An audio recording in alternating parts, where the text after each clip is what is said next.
Hello guys. तो अब हम ये देखने की कोशिश करेंगे कि कोई पार्टिकल है वो प्लेन में अगर गति कर रहा है कि प्लेन में उसका मूवमेंट हो रहा है, तो फिर हम उसका देखेंगे वेलोसिटी, उसका देखेंगे एक्सेलरेशन। इट मीन्स हम वेग और त्वरण पर डिस्कस करने वाले हैं। तो टॉपिक ये है कि motion of a particle in a plane, it means समतल में कण की गति। और गाइस वीडियो में आपको नोट्स के स्क्रीनशॉट लेने की ज़रूरत नहीं है। आप वीडियो के डिस्क्रिप्शन बॉक्स में जाकर वहाँ पर जो लिंक है वहाँ से वीडियो के क्लीन नोट्स डाउनलोड कर सकते हो। तो सबसे पहले तो हम समझेंगे कि प्लेन क्या होता है। What is a plane? तो हम कह सकते हैं कि a plane has no thickness. For example top of table, floor हो गया, पेपर हो गया। अगर हम इनकी थिकनेस को नेग्लेजिबल मान ले तो पहले तो हम इस बात को समझें। अब देखो एक बहुत सिंपल सा कॉन्सेप्ट है 2D, it means to dimension. कि हम इतना जानते हैं कि प्लेन 2D में भी होता है, प्लेन 3D में भी होता है। मतलब 2D में हम देखें इट मीन्स टू डायमेंशन, मतलब जिसमें लेंथ और विड्थ दो चीज़ें हों। देखो 2D में क्या है कि दो पॉइंट से हमेशा एक लाइन पास होगा। देखो ये मैंने दो पॉइंट बनाए और इन दो पॉइंट से एक लाइन बनता है। तो हम कह सकते हैं कि दो पॉइंट से हमेशा एक लाइन पास होगा, मतलब इसमें लाइन वाला कॉन्सेप्ट लगा। और किस में लगा? 2D प्लेन में। अगर कोई तीसरा पॉइंट भी आ जाता है तो फिर वो कोलिनियरिटी वाला कॉन्सेप्ट बन जाएगा कि टू पॉइंट्स हमेशा कोलिनियर होते हैं, कि two points are always collinear. अगर क्योंकि प्लेन में इनफाइनिट पॉइंट्स होते हैं, तो अगर तीसरा पॉइंट भी अगर हम यहाँ देखें तो फिर वो कोलिनियर हमें प्रूव करना पड़ेगा कि वो तीसरा पॉइंट लाइन में है, तो वो तीनों पॉइंट कोलिनियर है। फिर उसमें चार पॉइंट आ जाए। देखो जैसे पॉइंट यहाँ पे आ गया तो ये लाइन में है। अब ये इतनी लाइन है, यहाँ भी पॉइंट, यहाँ भी पॉइंट, तो कितने पॉइंट हुए? 1 2 3 4 5। तो पांचों पॉइंट कोलिनियरिटी प्रूव कर रहे हैं कि ये पांचों पॉइंट कोलिनियर पॉइंट है। तो क्या हुआ कि 2D प्लेन में two points are always collinear. अगर कोई तीसरा पॉइंट आ जाए तो फिर हमें कोलिनियरिटी वाली कंडीशन को प्रूव करना पड़ता है। तो भी हम बिल्कुल नहीं देखेंगे कि कोलिनियरिटी क्या होती है। तो हम कह सकते हैं कि 2D प्लेन में हमेशा एक लाइन से कितने पॉइंट पास होंगे? 2। चलिए अब हम थोड़ा 3D प्लेन की ओर बढ़ते हैं। 3D में 3 पॉइंट्स हमेशा एक प्लेन से पास होंगे। It means 3 points are always coplanar. देखो 3D में 3 पॉइंट की बात होगी और 3 पॉइंट्स आर ऑलवेज कोप्लेनर की एक प्लेन से हमेशा 3 पॉइंट पास होंगे और वो तीनों पॉइंट हमेशा कोप्लेनर होंगे। और गाइज अभी हमने देखा कि अगर हमें 2D में कोई तीसरा पॉइंट मिल जाए तो हमें चेक करना पड़ेगा कि ये कोलिनियर है कि नहीं। वैसे ही हम 3D में अगर चौथा पॉइंट दे दे हमको तो हमें ये चेक करना पड़ेगा कि वो कोप्लेनर है कि नहीं। जैसे हम कोलिनियरिटी चेक करेंगे वैसे हम कोप्लेनर चेक करेंगे। हाँ, हम इनकी बात बिल्कुल नहीं करने वाले, इन पर बिल्कुल डिस्कस नहीं करेंगे। ये हम इसलिए समझ रहे हैं क्योंकि हमें देखना है प्लेन का कॉन्सेप्ट, कि अगर कोई पार्टिकल प्लेन में मूव कर रहा है तो भाई प्लेन क्या है। तो ये चीज़ हम देख रहे हैं, तो उसी में मैंने थोड़ा सा ये बताया। बाकी बिल्कुल ज़रूरी नहीं है इधर, क्योंकि डायनामिक्स में ये ज़रूरी नहीं है। हमें सिर्फ ये देखना है कि प्लेन क्या है। अब क्योंकि 2D में भी प्लेन होता है और हम कह सकते हैं कि 2D itself is a plane, कि आपने एक्स एक्सिस और वाई एक्सिस बनाया तो ये सिर्फ एक ही प्लेन है, कि इसमें दो कोऑर्डिनेट एक्सिस है, एक्स एक्सिस वाई एक्सिस। तो ये प्लेन हो गया, इसको हम बोल सकते हैं कि एक्सो वाई प्लेन। की हम कह सकते हैं कि 2D खुद ही एक प्लेन है और एक ही प्लेन है। इसमें दो कोऑर्डिनेट एक्सिस होते हैं, हमने लेट किए एक एक्स एक्सिस और दूसरा वाई एक्सिस, और इनको मिलाने पर हमें एक प्लेन मिल गया। और जो प्लेन मिला वो है 2D प्लेन। बट 3D में जो हम पढ़ते हैं उसमें इनफाइनाइट प्लेन हो सकते हैं, कि एक्स एक्सिस भी होता है, वाई एक्सिस भी होता है, जेड एक्सिस भी होता है। कि एक लाइन के अकॉर्डिंग भी हम देखें तो हमें उसके अराउंड इनफाइनाइट प्लेन्स मिलते हैं, जो अभी हम डिस्कस नहीं करने वाले। बस हमने इतना देखा 2D में प्लेन होता है, 3D में भी प्लेन होता है। अब क्योंकि हमें कॉन्सेप्ट जो देखना है वो लाइक एक्सेलरेशन, वेलोसिटी, तो वो 2D में है। तो सिंपली हम कह सकते हैं कि दो तल से एक समतल बन गया। तो गाइज अब अगर पार्टिकल प्लेन में मूव करता है तो ऑब्वियसली जो पाथ बनेगा वो कर्व होगा, कि when a particle moves in a plane its path is generally a curve. हम सब जानते हैं ये बात कि कोई पार्टिकल प्लेन में मूव करता है तो वो जो पाथ बनेगा वो कर्व्ड पाथ होगा। ओके, तो जो मोशन ऑफ ए पार्टिकल है प्लेन में, तो उसमें हम 3 केसेस डिस्कस करते हैं। We shall discuss 3 different cases.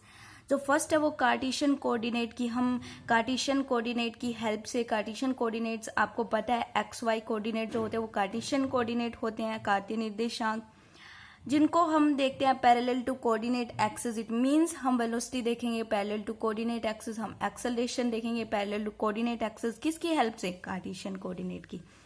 और सेकंड है हम पोलर कोऑर्डिनेट की हेल्प लेंगे तो हम रेडियल वेलोसिटी देखेंगे, radial acceleration, transverse velocity, transverse acceleration.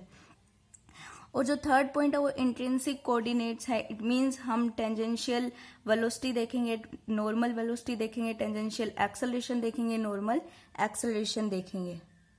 तो अभी ये जो वीडियो है इसमें हम ये देखने की कोशिश करेंगे कि हम कार्टेशियन कोऑर्डिनेट इट मींस कार्तीय निर्देशांक से हम वेलोसिटी कैसे देखते हैं पैरेलल टू कोऑर्डिनेट एक्सिस, हम एक्सेलरेशन कैसे देखते हैं पैरेलल टू कोऑर्डिनेट एक्सिस। तो ये हम देखेंगे इसका फर्स्ट पॉइंट।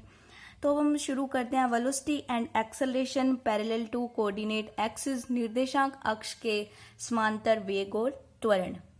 तो गाइस इसमें सबसे पहले तो हम देखेंगे parallel to coordinate axis velocity. इसके लिए हम थोड़ा सा इसका थ्योरी पार्ट पढ़ेंगे, इसका डायग्राम देखेंगे और इसको अच्छे से समझेंगे, कॉन्सेप्ट को क्लियर करेंगे। तो थोड़ा थ्योरी देख लेते हैं हम। Let a particle be moving along a curve, कोई पार्टिकल मूव कर रहा है एक कर्व के अलोंग और कर्व है a P Q curve. Where is a fixed point in X O Y plane, जो एक्सो वाई प्लेन है हम 2D प्लेन में पढ़ रहे हैं। Referred OX and OY are coordinate axis. OX एक कोऑर्डिनेट एक्सिस है, OX एक्स एक्सिस है, OY वाई एक्सिस है, जो भी आपको आगे दिख जाएगा। Let the particle be at P x y, भी किसी टाइम t पर उसने s डिस्टेंस कवर किया और वो पॉइंट P पर आ गया, point P x, y Cartesian coordinate. फिर इसने थोड़ा सा और फिर उसने थोड़ा और चला, मतलब t plus del t time में उसने del s plus del s distance cover किया और वो पहुंच गया पॉइंट Q पर। पॉइंट Q है x plus del x y plus del Y.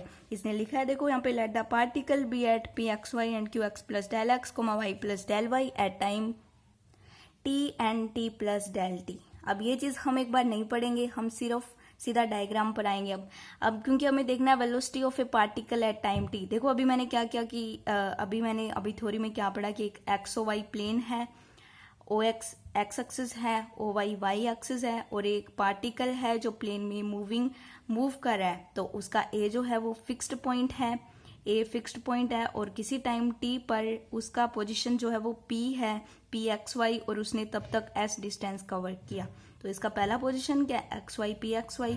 फिर उसने थोड़ा सा और डिस्टेंस कवर किया, मतलब S प्लस, अगर हम A से देखें वो पॉइंट Q तक पहुंचे तो S plus del s distance में उसने t plus del t time में उसने S plus del s distance cover किया और वो पॉइंट Q पर पहुंच गया, जो पॉइंट है x plus del x y plus del y.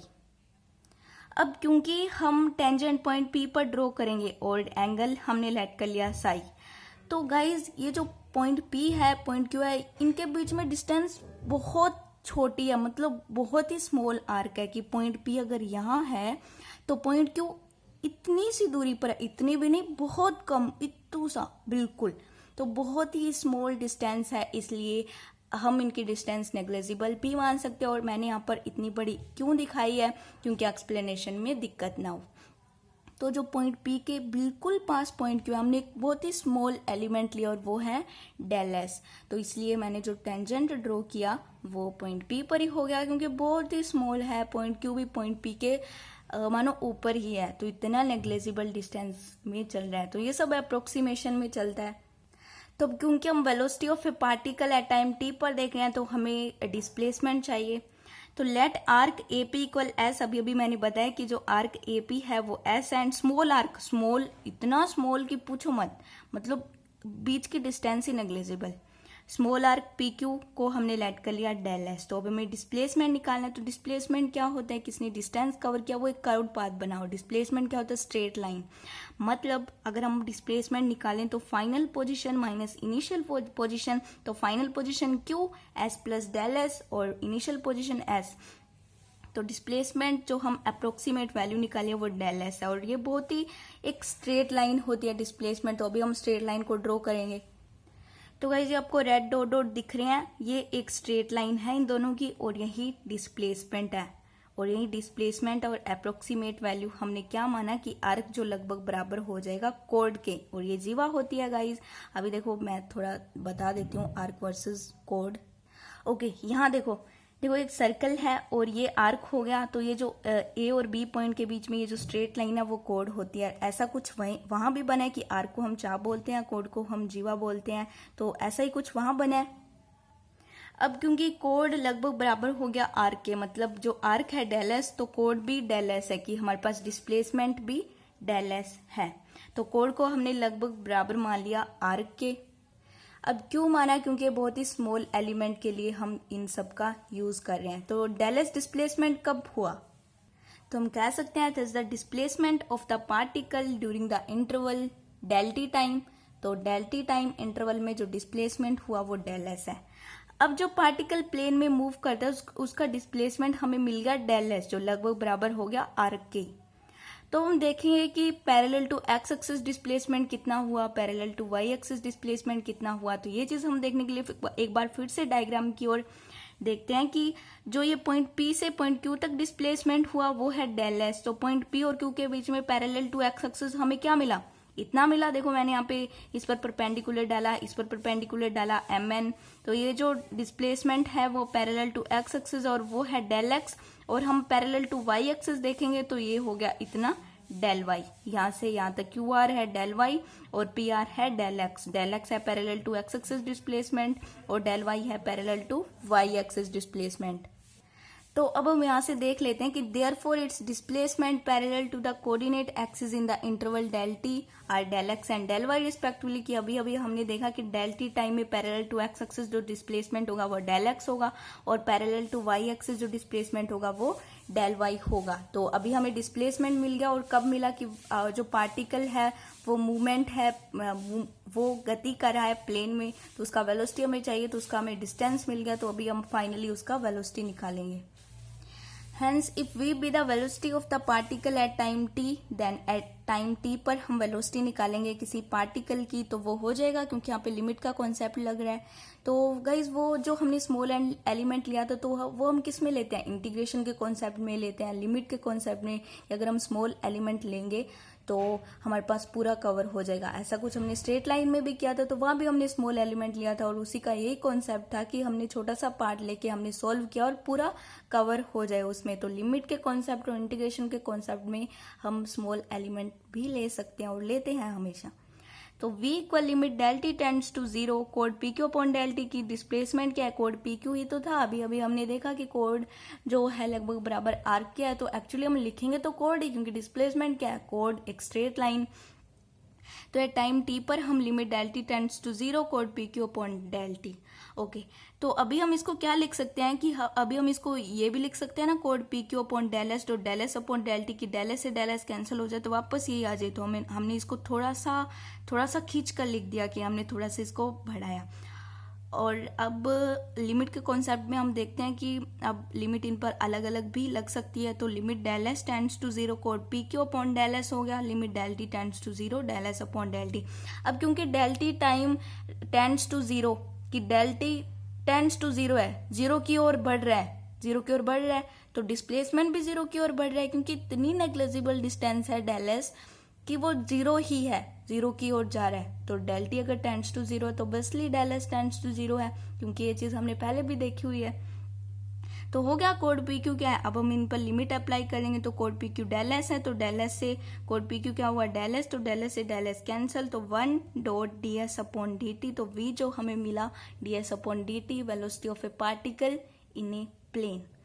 तो ये सीधा हमें मिला, ना कि हमें पैरेलल टू एक्स एक्सिस, ना कि हमें पैरेलल टू वाई एक्सिस, सीधा हमें मिला कि कोई पार्टिकल मूविंग में है तो उसका वेलोसिटी कितना है। तो D s upon D T, जिसको हम एस डॉट भी लिख सकते हैं, ये चीज भी हमने पहले पढ़ी हुई है, एस डॉट। अब कुछ लोगों के, आई थिंक सभी के मन में ये क्वेश्चन अराइज हो रहा होगा कि कोड पी क्यू हमें पता है डेल एस, तो हम यहाँ से भी लिख सकते थे कि del S upon del t, d s upon D t हो गया, तो हम लिख सकते हैं। ये कब होता है कि कोई मल्टीपल चॉइस हमें क्वेश्चन दे दे तो फिर हम यहाँ से शॉर्ट टाइप में कर सकते हैं कि अगला कोई सॉल्यूशन नहीं मांग रहा, वो सीधा आंसर मांग रहा है। लेकिन एग्जाम के पर्सपेक्टिव बैचलर डिग्री में हमें इसको इतना खींच कर लिखेंगे ताकि del S upon del t को इंटेंशन मिल सके, है ना। अभी हमें यहाँ से पूरा दिख रहा है कि यहाँ से हो जाएगा D s upon D t, क्योंकि अब अप्रोक्सीमेट वैल्यू में हम नहीं लिख सकते कोड पी क्यू को एक साथ, कोड पी क्यू को सीधा यहाँ पर डेल एस, वो हम मल्टीपल चॉइस क्वेश्चन में कर देंगे तो कोई एग्जामिनर हमसे वो नहीं मांग रहा सॉल्यूशन, वो सीधा आंसर मांग रहा है, तो वो उसको नहीं पता लगेगा। तो अभी जो वेलोसिटी है वो D s upon D T है, तो अभी यहाँ से हमें क्या पता लगता है, देखो further when Q approaches the point P, अभी हमें पता लग रहा है ना कि हमने लिमिट अप्लाई किया, del t tends to zero की ओर जा रहा है और डेल एस भी जीरो की ओर जा रहा है। इट मीन्स जो क्यू पॉइंट है वो पॉइंट पी पर ही आने की कोशिश कर रहा है। तो approaches the point P, the कोड P Q becomes the tangent to the curve at P. तो इसलिए वो पॉइंट पी से जो टेंजेंट ड्रॉ किया गया तो वही टेंजेंट ड्रॉ होगा पॉइंट पी पर। तो पॉइंट पी क्यू हो गया, it means point P Q पर टेंजेंट ड्रॉ, क्योंकि वो पॉइंट क्यू भी तो पॉइंट पी पर ही आने की कोशिश कर रहा है। और कब आ रहा है? क्योंकि हमने खुद वेलोसिटी निकाली और ये देखी कि जो del t tends to zero है, तो इट मीन्स डिस्प्लेसमेंट भी है, जो स्मॉल एलिमेंट वो भी जीरो की ओर बढ़ रहा है। Hence the direction of velocity at p is along the tangent to the curve at p, कि जो velocity है at p पार्टिकल की तो वो along the tangent होगी, और ये होता है और यहाँ से हमें पता भी लग रहा है कि along the tangent हो गई velocity। और ये चीज होती भी है कि जो हमने टेंजेंट ड्रॉ किया तो वेलोसिटी पार्टिकल क्या वो अलोंग द टेंजेंट होगी। और अगर किसी को नहीं भी पता तो भी यहाँ से पता लग ही रहा है कि del t tends to zero है, तो डिस्प्लेसमेंट भी टेंड्स टू, इसका रीजन सबको पता लग गया। Hence velocity at point P is given by ds upon dt, अभी हमने निकाला, and its direction is along the tangent to the curve at P in the sense of x increasing, कि जब x increase होता है तो इसकी direction जो है वो along the tangent है। अब क्योंकि ये डायग्राम मैंने क्यों ड्रॉ किया है, इसलिए ड्रॉ किया कि मुझे वेलोसिटी को यहाँ शो करना है। तो सबका सब वही रहेगा कि particle A P Q curve के अलोंग मूव कर रहे, तो यहाँ पे अलोंग द टेंजेंट मैंने वेलोसिटी शो की, और इसके दो कंपोनेंट बनेंगे क्योंकि हम कार्टेशियन कोऑर्डिनेट हम प्लेन में पढ़ रहे हैं, तो दो एक्सेस है, इट मीन्स दो कंपोनेंट बनेंगे। तो वेलोसिटी के पहला कंपोनेंट वी एक्स और दूसरा वी वाई कंपोनेंट हो गया। तो अभी कंपोनेंट भी बन चुके हैं, तो अब हम देखेंगे component of velocity parallel at P parallel to x axis. It means जो वी एक्स वेलोसिटी है वो क्या है, component of velocity at P parallel to x axis. Okay, we see that displacement P Q is made up of, कि हम सबने देखा कि डिस्प्लेसमेंट पी क्यू है, ये डिस्प्लेसमेंट पी क्यू है वो कौन से दो कंपोनेंट से बना है, डेल एक्स कंपोनेंट से, डेल वाई कंपोनेंट से। One del x along the direction of x axis and the other del y along the direction of del y, की जो डिस्प्लेसमेंट पी क्यू है वो किन्हीं दो ही तो कंपोनेंट से बना है, डेल एक्स और del y. So the component of velocity v parallel to x axis v x equal हम लिख सकते हैं, और वो हमने velocity of particle at time t इसलिए किया कि उसके अकॉर्डिंग हम पैरेलल टू एक्स एक्सिस देख सके, हम पैरेलल टू वाई एक्सिस देख सके। तो हमारा यही मेन टारगेट था कि हम पहले वेलोसिटी निकालेंगे फिर हम पैरेलल देखेंगे। तो अभी हम देख रहे हैं वी एक्स जो कि पैरेलल टू एक्स एक्सिस है, तो उसको देखेंगे limit del t tends to zero, displacement parallel to x axis in the interval del t क्या है, डेल एक्स जो हमने पढ़ लिया है upon del t. V x equal d x upon D t हो जाएगा। देखो limit del t tends to zero, del x upon del t d x upon D T, और इसको हम लिख सकते हैं x dot in the sense x increasing, जब एक्स की वैल्यू इंक्रीज होती है तो ये चीज हम लिख सकते हैं। तो अभी हम देखेंगे component of velocity parallel to Y axis at P, तो उसको हम लिखते हैं वी वाई, तो वी वाई हो जाएगा displacement parallel to Y axis in the interval del t क्या था, डेल वाई, तो limit del t tends to zero, del y upon del t. हम किसके अकॉर्डिंग देख रहे हैं, हमने जो d s upon D t निकाला था उसके अकॉर्डिंग। तो v Y equal D Y upon D T, अब जबकि हमें parallel to x axis it means V X मिल गया, parallel to Y axis it means V Y मिल गया। तो अभी हम देखेंगे रिजल्टेंट वेलोसिटी की, रिजल्टेंट वेलोसिटी की डायरेक्शन कौन सी होती है। If v is the resultant velocity at the point P which makes an angle psi with the x axis, okay? तो वेलोसिटी रिजल्टेंट वेलोसिटी हम निकालते हैं अनरूट में v x square plus v y square, और v x क्या x dot और v y क्या y dot. तो ये हुआ रिजल्टेंट वेलोसिटी जिसका बहुत यूज होने वाला आगे न्यूमेरिकल प्रॉब्लम्स में। एंड हम टेंजेंट भी निकालेंगे, इट मीन्स हम एंगल भी निकालेंगे। तो टेन साई हो गया Y dot upon X dot, Y dot D Y upon D T, X dot D x upon D T, और निकल गया हमारे पास tan psi equal D Y upon D X. Therefore the direction of the resultant velocity it means motion at point P is along the tangent. तो जो resultant velocity है वो भी अलोंग द टेंजेंट है, क्योंकि जो कंपोनेंट है वो वी एक्स और वो वी वाई। तो समझ रहे हो, parallel to x axis velocity parallel to Y axis velocity हमने निकाली, तो उनका रिजल्टेंट क्या होगा, टेंजेंट के अलोंग ही तो होगा।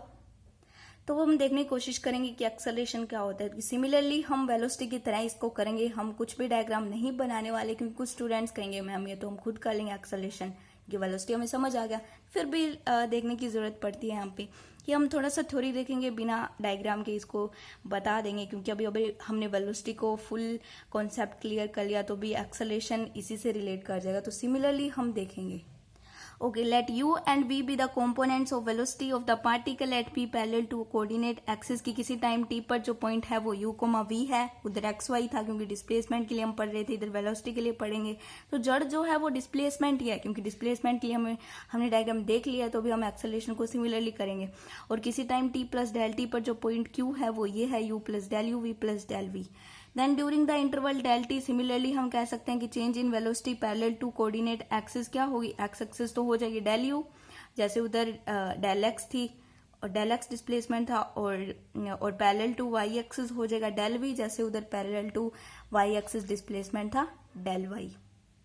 तो similarly hence the component of acceleration f at P parallel to x axis हो जाएगा limit del t tends to zero change in velocity in the direction of x axis की, x axis की डायरेक्शन में change in velocity क्या है, del u, अभी हमने थ्योरी पढ़ी। तो limit del t tends to zero del u upon del t d you upon D t हो गया, और डी यू क्या है d x upon D t, क्योंकि यू इक्वल वी एक्स ही है, और वी एक्स अभी हम पढ़कर आ रहे हैं कि वी एक्स क्या है d x upon D t, क्योंकि वो भी वेलोसिटी है, यू भी वेलोसिटी है, तो यू इक्वल वी एक्स चलेगा यहाँ, तो D x upon D T, D square x upon D T square, तो एक्स हो गया डबल डॉट, जिसको हमने पहले भी पढ़ा हुआ है। तो अभी हम देखेंगे component of acceleration f at P parallel to Y axis f y limit del t tends to zero change in velocity in the direction of y axis क्या है डेल वी, तो del v upon del t, तो ये भी हो गया d we upon D t हो गया, और वी जो था वो वी, अब ये वी है तो ये वी वाई के इक्वल है, तो वी वाई था हमारा D Y upon D T, तो D we upon D T equal D Y upon D T, D square Y upon D T square, तो वाई डबल डॉट। अब हमारे पास एफ एक्स है, एफ वाई है, तो अब हम रिजल्टेंट एक्सेलरेशन भी देखेंगे at point P which makes an angle psi dash, उधर साई था तो इधर हमने साई डैश मान लिया with x axis. Then f equal to one root में जैसे उसमें एक्स डॉट स्क्वायर था, तो लाइक इसमें हो जाएगा x double dot square plus y double dot, और जो एंगल होगा वो tan psi dash equal to y double dot upon x double dot d square Y upon D T square upon d square x upon D T square. तो इनकी बहुत ज़रूरत पड़ेगी आगे, नीड है इनकी, तो इसीलिए हमने किया। अब हम देखेंगे एक अलग वेरिएबल में हम acceleration parallel to x axis देखेंगे। देखो d square x upon D T square हमने पढ़ लिया, d you upon D t पढ़ लिया, तो अभी हम इसको क्या लिख सकते हैं D you upon D X, तो D x upon D T भी लिख सकते हैं, तो D x upon D T फिर से हमें पता है यू, तो एक अलग वेरिएबल में भी हमने एक्सेलरेशन को देखा पैरेलल टू एक्स एक्सिस, जिसको हमने स्ट्रेट लाइन पर भी स्टडी किया था, तो ये हो गया U D you upon D X. Similarly acceleration parallel to Y axis D square Y upon D T square D we upon D T, हम इसको लिख सकते हैं D we upon D Y, तो D Y upon D T, और हम जानते हैं D Y upon D T V है, तो V D we upon D Y, एक अलग वेरिएबल में हमें एक्सेलरेशन मिल गया पैरेलल टू वाई एक्सिस। तो वही सार ये है कि इस वीडियो में हमने क्या देखा, तो इस वीडियो में हमने देखा कि हमने motion of a particle in a plane जो कार्टेशियन कोऑर्डिनेट की हमने हेल्प ली, हमने देखा वेलोसिटी, हमने देखा acceleration parallel to x axis, parallel to Y axis, resultant velocity, resultant acceleration. तो वो हमने जितने भी फॉर्मूलाज ड्राइव किया इन सब की नीड है अब नेक्स्ट वीडियो में, क्योंकि हम नेक्स्ट वीडियो में करेंगे इस पर बेस्ड कुछ न्यूमेरिकल प्रॉब्लम्स।